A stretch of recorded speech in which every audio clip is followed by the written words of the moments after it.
प्रभु राम देव भगवान अल्लाह खुदा ईश आदि नाम एक ही शक्ति के हैं। वो कैसा है, कहां है, कैसे मिलता है, किसने देखा है?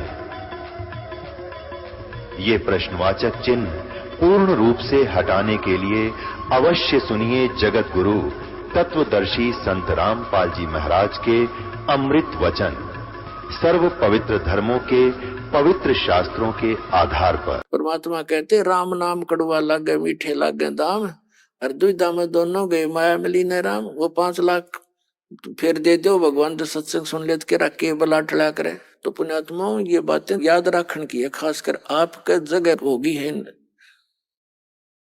परमाणु को ध्यान रखने की, और इसको आधार बना के मैक्सिमम समय परमात्मा के चरणों में लगाओ। हम किस लिए माया जोड़ रहे हैं? एक तो अपने आसपास में प्रभुता पाने के लिए, दूसरे लोग दिखावा कोठी बंगले बनाने के लिए, तीसरे विवाह शादी में बच्चों का विवाह करते हैं तब ड्रामाबाजी करने के लिए। ये भक्तों के लक्षण नहीं होते। भक्त इन सभी परंपराओं को त्यागते हैं तभी भक्त बनते हैं। बीड़ी, शराब, मांस, तंबाकू का सेवन नहीं करना, विवाह शादियों में हमने बिल्कुल खर्च नहीं करना। परमात्मा ने संयोग जोड़ रखा होता है, उसी के बनाए संस्कार हैं। हम उसके अंदर और अन्य घुसपैठ करते हैं तो भगवान राजी नहीं होता। जैसे डीजे बजाते हैं, फिर दहेज देते हैं, तो इस तरह की जो चीजें हैं ये हमने खत्म करनी पड़ेंगी। जब हमारा बेटा या बेटी परमात्मा से संबंधित हो गया तो समर्थ आप सहारा देगा। 2 रोटी देनी है मालिक ने, सबको देगा। परमात्मा अपनी महिमा आप गाते हैं कि पौ फाटी पगड़ा भया और जागी जिया जून, सबका हो को देते हैं वो चौथ समान ना चून। सुबह उठते ही सभी जीव जंतु जाग जाते हैं और परमात्मा सबको जैसा जिसका आहार है चौथ समान ना चून। कण कीड़ी मन हाथी को वो प्रतिदिन देता है। कीड़ी को, चींटी को एक कण की आवश्यकता है, हाथी 40 किलो खाता है, तो सबकी व्यवस्था उसने कर रखी है। तो इसलिए हम परमात्मा पर आश्रित होंगे तो वो सब कुछ कर सकता है। सतगुरु जो चाहे सो कर ही, 14 कोट दूत जम डर ही, ऊत भूत जम त्रास निवारे, और चित्रगुप्त के कागज पाड़े। तो परमात्मा हमें याद दिलाते हैं कि यह संसारिक जो सुख हैं ये भक्तों के काम के नहीं होते। जैसे हम त्योहार मनाते हैं, इनका क्या औचित्य है? इसे गंदे लोक में हम खुशी मनावे या तो अपना टाइम पास करना चाहिए। जैसे एक भक्त मिला, उन्हें दीक्षा ली, उनको जब ये नियम बताए गए ऐसे ऐसे नहीं करना, उसने बताया जी 10 वर्ष हो गए हमने त्योहार नहीं मना लिया।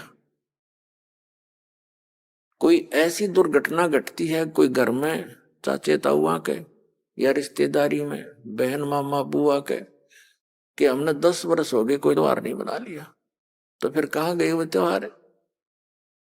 अब जैसे साधु संत इनसे पहले ही बचकर चलते हैं। एक विवाह हुआ एक लड़के का, पहले दिन तो डीजे बजा रहे हैं, सारे नाच कूद रहे हैं, सब बहन भी बेटियां भी कंजरियां की तरह गली में नाचे। ये कोई जीवन है? ये कौन सी सभ्यता ग्रहण कर ली हमने?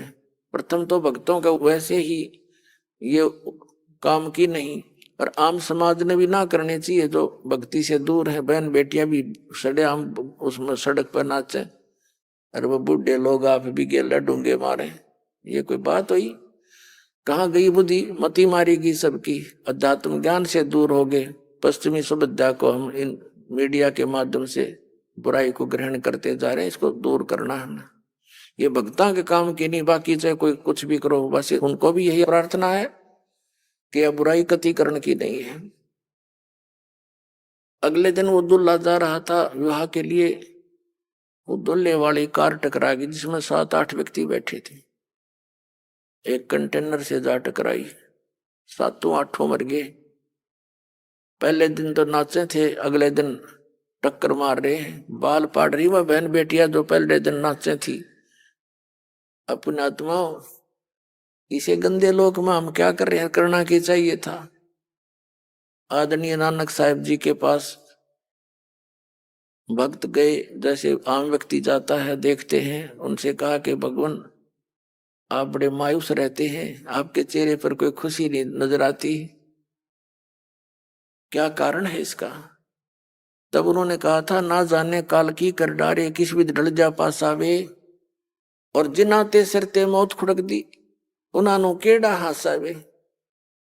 अब महापुरुषों की, भक्तों की वो दिव्य दृष्टि काम करने लग जाती है, ज्ञान की अखियां काम करती हैं, उनके ऊपर वो फिर पर्दा नहीं गिरता। उनको ये पता होता है ना जाने कब क्या बिजली गिर जाए इस गंदे लोक में। पोलैंड देश का एक पूरा मंत्रिमंडल एक जहाज में जा रहा था, अभी ये तो पिछले वर्ष की बात है, और वो जा किस लिए रहा था? कोई नेता की मृत्यु होगी थी, उसका शोक व्यक्त करने मुंह कांड जाम थे, और वो एक्सीडेंट हो गया, कोई खराबी आ गई इंजन में। 97 व्यक्ति बताओ, 97 के 97 मर गए, इंक्लूडिंग प्राइम मिनिस्टर, वहां का प्रधानमंत्री भी। अब बता उनकी क्यों क्यों आशाएं थी, क्या क्या इच्छाएं थी?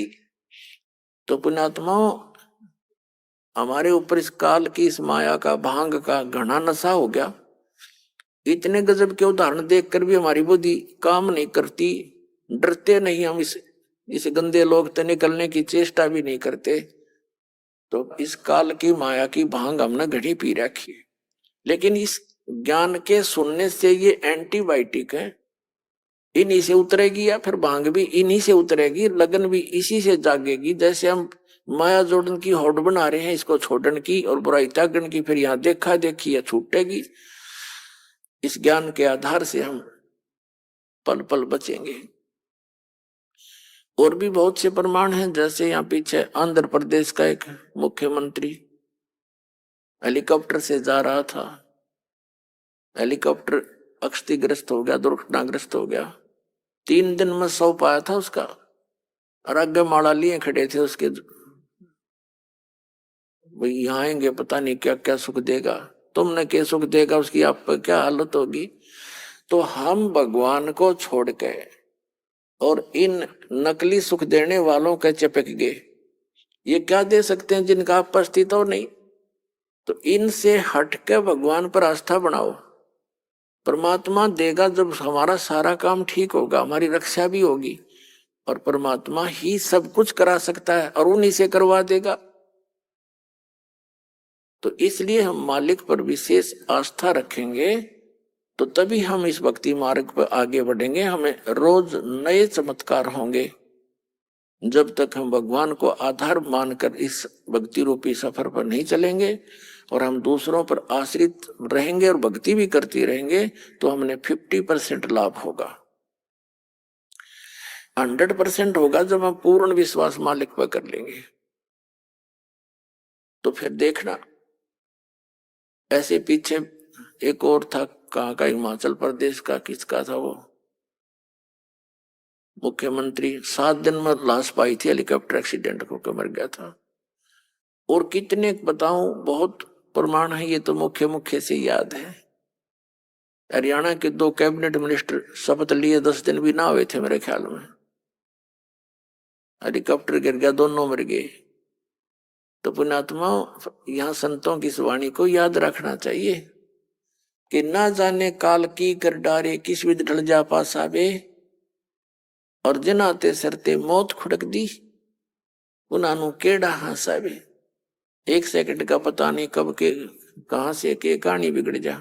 फिर नानक साहब जी से पूछा कि हे भगवान, क्या आप कभी प्रसन्न नहीं होते, सदा ऐसे ही रहते हो? तब उन्होंने कहा कि साध मिले साढ़ साधी होंदी, और बिछड़ जा दिलगिरी वे, अखदे नानक सुनो जहाना मुश्किल हाल फकीरी वे। नानक साहिब जी सत्संग किया करते थे महीने में एक बार।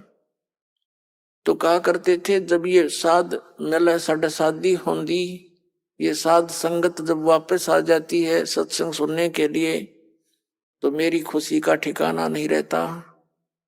और जब ये बिछुड़ कर जाते हैं मुझे मायूसी छा जाती है कि ये बच्चे भगवान के संसार में जा रहे हैं। और संसार की और भक्तों की मर्यादा, उनके नियमों में दिन और रात का अंतर होता है। और यदि मर्यादा भंग हो जाती है तो परमात्मा का कनेक्शन कट जाता है। मर्यादा भंग होने से भगवान का हाथ उठ जाता है। तो वो कहा करते थे कि ये बच्चे जब वापस आ जाते हैं तो मैं समझता हूं कि काल के दूतों का इनके ऊपर असर बना नहीं, तो मेरी खुशी का ठिकाना नहीं रहता कि भगवान के बच्चे सही मार्ग पर जा रहे हैं। और जब ये जाते हैं मुझे मायूसी इसलिए हो जाती है कि भक्ति इस काल के गंदे लोक में बड़ी कठिन बना दी। लोग भक्ति भी करते हैं, मांस शराब भी पीते खाते हैं, लोग भक्ति भी करते हैं, ड्रामाबाजी साथ भी करते हैं, क्योंकि वो भक्ति है ही नहीं उनके पास। तो यहाँ कहते हैं साध मिले साढ़े शादी होंदी वी छड़ जा दिलगिरी वे, अख दे नानक सुनो जहाना मुश्किल हाल फकीरी वे। ये हमारी भक्ति, फकीरी माने भक्ति, ये मुश्किल क्यों होगी? क्योंकि हमारी परंपराएं जो भक्ति बाधक वो घनी फैला ली हमने। उन परंपराओं को कम करना है, बिल्कुल सिंपल वे माना पड़ेगा हमने, जब हम सफल हो पाएंगे। हम 20% जो प्रयत्न करेंगे ना रोटी के लिए तो भी हमारा गुजारा हो सकता। जो आज हम 100% कर रहे हैं फिर भी टाइम पर टूक नहीं, और टेंशन लिए फिर प्रत्येक प्राणी, किसी ने देख ले टेंशन होगी, किसी ने देख ले टेंशन होगी। क्या की टेंशन हो रही है? ये हमने अपनी परंपरा बिगाड़ रखी है। अब जैसे दास कि यहाँ बच्चों का विवाह करते हैं सिंपल वे से, जैसे कपड़े पहन रखे हैं जिटीज, और रोटी भी यहाँ भगवान के भंडार में खाओ और बच्चों का ब्याह करो और जाओ। और जैसे घर पे भी करते हैं तो भी इसी तरह हमने ड्रामाबाजी नहीं करनी, परमात्मा ने ब्याह बच्चों का कर रखा होता है। अब हम ज्यादा दुखी इन बातों से है कि जिसका 3 बेटी होगी, अब उसको पता है कि समाज में किस तरह विवाह किया जाते हैं, तो उसका जीना हराम हो जाता माँ बाप का। और अब ऐसा होगा कि कितनी हो जाओ बेटी, खर्चा तो होना है नहीं, सिंपल वे से ब्याह करेंगे अपने बच्चों का, और बेटी को नाम दिला दे भगवान का, सदा सुखी रहेगी। एक पिताजी कितना धन दे सकता अपनी बेटी को? क्या आजीवन उसका गुजारा करा सकता है? फिर भी उसने अपने संस्कार से ही उसका काम चलेगा। तो संस्कार हम अच्छे बनाएंगे, बचपन से मालिक से जोड़ देंगे उन बच्चों को, तो परमात्मा सदा साथ रहेगा। जहां हम उनका साथ नहीं दे सकते वहां भगवान साथ देता है।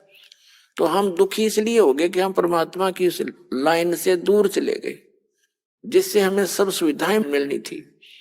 अब पहले तो जैसे पुनकर्मी प्राणी थे सतयुग त्रेता द्वापर में, उनके पूर्वजन्म की बैटरी इतनी चार्ज होती थी, वो कुछ भी साधना कर रहे होते थे और चाहे ना कर रहे होते थे, सारे सुखी नजर आते थे।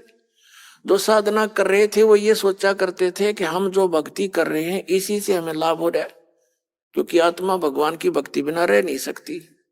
और जो नहीं कर रहे थे वो उनका गिनती नहीं। लेकिन पहले ऐसे कोई व्यक्ति नहीं थे जो परमात्मा की भक्ति ना करते हो, साधना से वो कुछ भी कर रहे होते।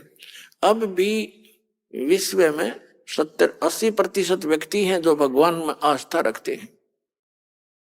थोड़े बहुत जैसे चीन और रूस जैसे लोग हैं ये नास्तिक हो गए हैं, ये भी इन नकली गुरुओं के कारण ही हुए हैं, जिनके द्वारा बताए गए भक्ति विधि से परमात्मा से मिलने वाली राहत उनको हुई नहीं, जिस कारण से उन्होंने अपनी सोच से ये विधान बना दिया भगवान कहीं नहीं है।